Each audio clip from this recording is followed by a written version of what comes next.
Welcome to our first video जिसमें knowledge की किताबें बांटी जाती है। मैं ट्राई करूंगा कि कोई जटिल से जटिल कॉन्सेप्ट आपके सामने सीधी भाषा में समझा पाऊं, तो फिर अक्षर टेढ़े मेढ़े हो तो भी चलेगा, कॉन्सेप्ट बिल्कुल दिमाग में छप जाना चाहिए। आज का वीडियो है वक्फ बोर्ड पर। आखिर क्या है ये वक्फ बोर्ड और ये नया अमेंडमेंट क्या है, amendment bill of Waqf board. तो गुरुजी को प्रणाम करके चलिए शुरू करते हैं। तो ये वक्फ बोर्ड क्या है, और उसके पहले हम जान लेते हैं कि वक्फ क्या है।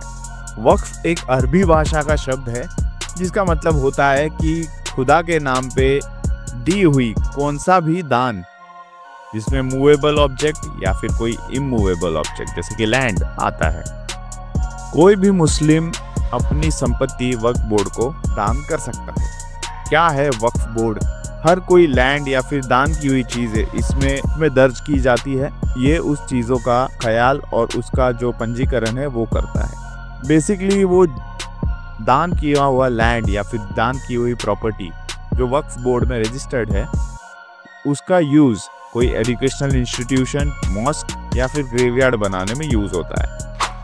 सो शरिया लॉ के हिसाब से अगर एक बार किसी ने वक्फ बोर्ड को लैंड अपना दे दिया तो हमेशा के लिए उनका हो जाता है। इसमें आगे पीछे नहीं होता भाई। हर स्टेट का एक अलग वक्फ बोर्ड होता है। शिया और सुन्नी दोनों का अलग अलग वक्फ बोर्ड है।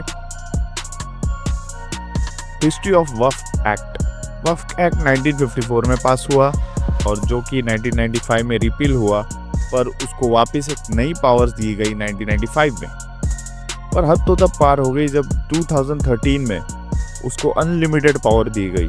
मतलब कि हाई कोर्ट और सुप्रीम कोर्ट दोनों भी कुछ सवाल नहीं पूछ सकते अगर वक्फ ने बोल दिया ये जमीन मेरी है।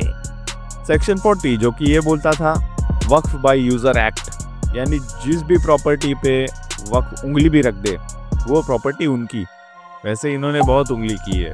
2013 के बाद वक्फ बोर्ड भी लाइक या हाई कोर्ट और सुप्रीम कोर्ट कौन है भाई।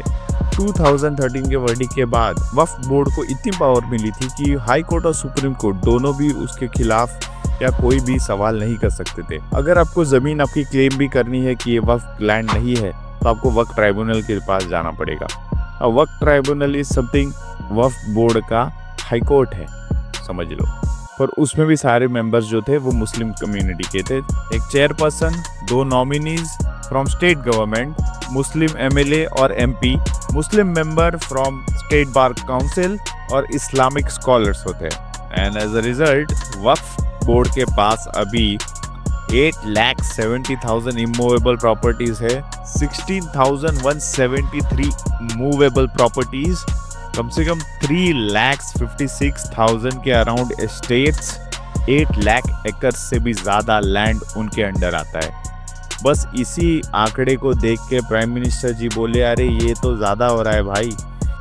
वक्फ बोर्ड के पास इतनी ज़मीन होने के बाद वो तीसरे नंबर पे आता है आर्मी और इंडियन रेलवे के बाद, जिनके पास बहुत ज़्यादा ज़मीन है इंडिया में। पहले जितने भी मेंबर्स होते थे वक्फ बोर्ड में, वक्फ ट्राइब्यूनल में, वो सारे मुस्लिम्स होते थे। अब बिल के चेंजेस के बाद 2 नॉन मुस्लिम मेंबर्स को इंक्लूड किया जाएगा। ऐसा समझ लो वक्फ बोर्ड के पास नो सेपरेशन ऑफ पावर था।